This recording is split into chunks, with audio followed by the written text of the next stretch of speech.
The North-South Commuter Railway System is a flagship project of the government under the Build, Build, Build program. It is the largest railway project in the Philippines to date. The NSCR is co-financed by the Asian Development Bank and the Japan International Cooperation Agency. The project is central to the government's vision of bringing back the culture of rail transport in the country. Once fully operational, the entire North-South Commuter Railway line will reduce travel time between Clark International Airport to Calamba from more than 4 hours to less than 2 hours. The 163-kilometer railway system will have 35 stations and will serve 27 cities and municipalities in the National Capital Region and nearby provinces. The entire North-South Commuter Railway is being constructed in 3 segments: Malolos-Clark, Tutuban-Malolos, and Solis-Calamba. Construction on the Tutuban-Malolos segment started in February 2019 and is now more than halfway through completion as of June 2022. Construction of the Malolos-Clark segment began during the COVID-19 pandemic. With the relentless efforts of the Department of Transportation and Philippine National Railways, construction of the Malolos-Clark Railway project is in full swing. The segment includes the country's first airport railway express service to the Clark International Airport. The railway's southern segment, the South Commuter Railway project, will connect Metro Manila to Calamba and will have 18 elevated and at-grade stations. The signing of the South Commuter Railway Project loan agreement between ADB and the Government of the Philippines in June 2022 marks another milestone in the government's efforts to provide comfort and convenience to Filipino commuters within Metro Manila and neighboring provinces. The entire North-South Commuter Railway will create more than 59,000 jobs during construction and over 4,600 jobs during actual operation. It will spur growth multiplier effects in the economy through supplier contracts and create new job opportunities through better connectivity in the region. The project will contribute to the Philippines' climate change action agenda. It is estimated that by 2040, more than 600,000 passengers will be using the railway daily, resulting in lower greenhouse gas emissions in the country. The government of the Philippines remains steadfast in making the dream of a more comfortable life for every Filipino a reality.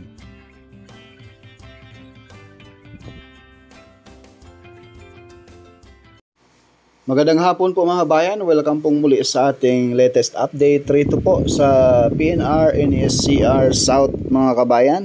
Ngayon po mga kabayan, ipakita ko po sa inyo yung progress nitong PNR NSCR South mga kabayan. So, ayan mga kabayan, sa baba natin, yung pakaliwa po dyan, papunta na po yan ng Maynila. Yan na po yung South Luzon Expressway. Ayan, papuntang Manila po yan. Itong pakanan po, yung sa kanan po banda mga kabayan, yung pinaka main road, yan po ay tatawid dyan sa South Luzon Expressway, paakyat ng Tagaytay. Yan na po yung Tagaytay Santa Rosa Road, diretso. At sa kanan po natin, ayan na po yung mismong precasting yard, no mga kabayan. Masisilayan na po natin yan. May bubong na po. Pero dun sa atin pong puntahan, yung pinakadulo, kung ano na po yung latest update dyan sa dulo mga kabayan. Diyan po ginagawa yung mismong segmental box girder. Sa mismo, ayan po. Precasting yard mga bayan, masisilayan na po natin. At mismong mga Koreanong nagtatrabaho rito sa PNR NSCR South, diyan na po sila nag-opisina, no? Kaya napakaganda po yung building na ginagawa ngayon diyan. Pero ano po yan mga bayan, pag matapos na po yung 5 years po yung 5 to 6 years po yung trabaho dito sa bandang South. Kaya aabutin po ng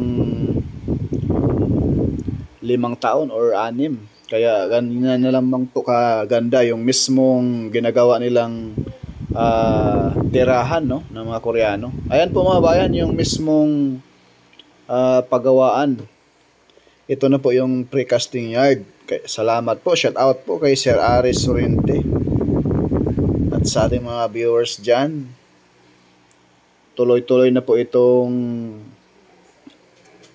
PNR NSCR South. Napakalaking tulong po ito mga kabayan sa ating mga kabayan dito sa South area, no, mga kabayan, dahil po kapag ito'y matapos na, pagluluwas ka ng Maynila, didiretso ka ng Clark, Pampanga, PNR to PNR ka na lang mga kabayan, at hindi ka na magko-commute, hindi mo na maranasan yung traffic sa NLEX at mismong South Luzon Expressway.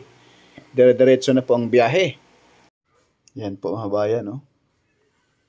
Diyan na po huhulmahin yung mismong pinakita ko po sa inyo kaganina mga kabayan. Yun na po yung segmental box girder, no? Diyan po gagawin.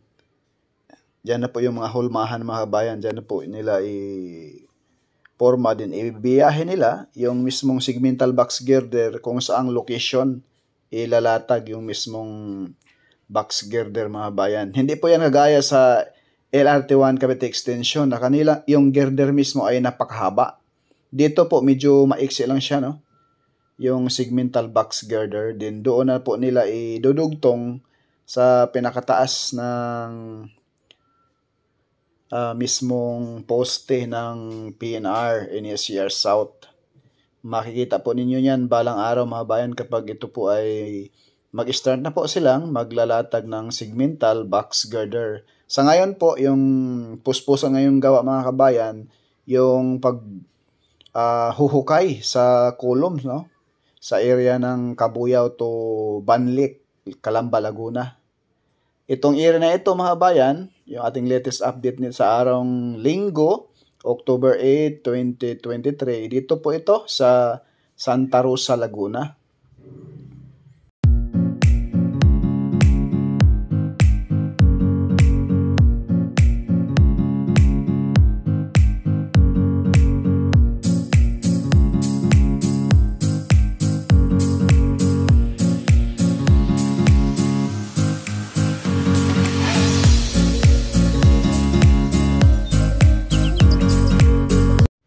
Dito po sa bandang kanan mga bayan, yung bakanting lote, yan na po yung mismong isang shopping mall, no, na may-ari dyan sa bandang kanan. Puspusan na rin po yung gawa.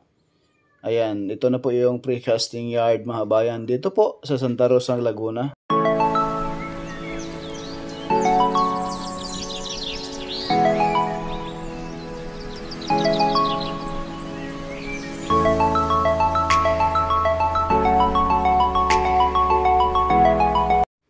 Yan po mga kabayan, sa bandang kanan, ito na po yung way na ito ay papunta doon sa Balibago. At dyan sa unahan mga kabayan, may isang sikat na shopping mall bandang kanan. Papunta na po dito sa isang sa Ike, no? Enchanted Kingdom.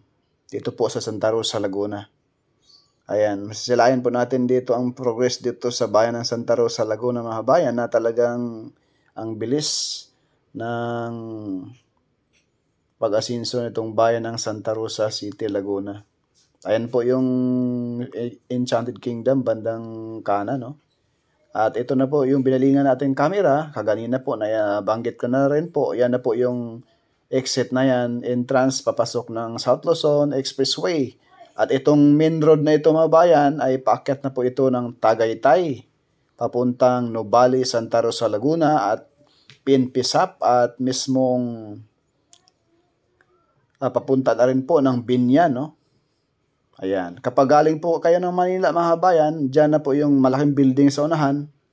Yan po yung Coke, no? Dyan po ang exit kapag galing po ng Maynila. Papasok dito po sa Santa Rosa City, Laguna. Ayan na po yung kanto, pakanan, yung kalsada na yan. Yan po yung papasok dyan sa precasting yard ng PNR NSCR South.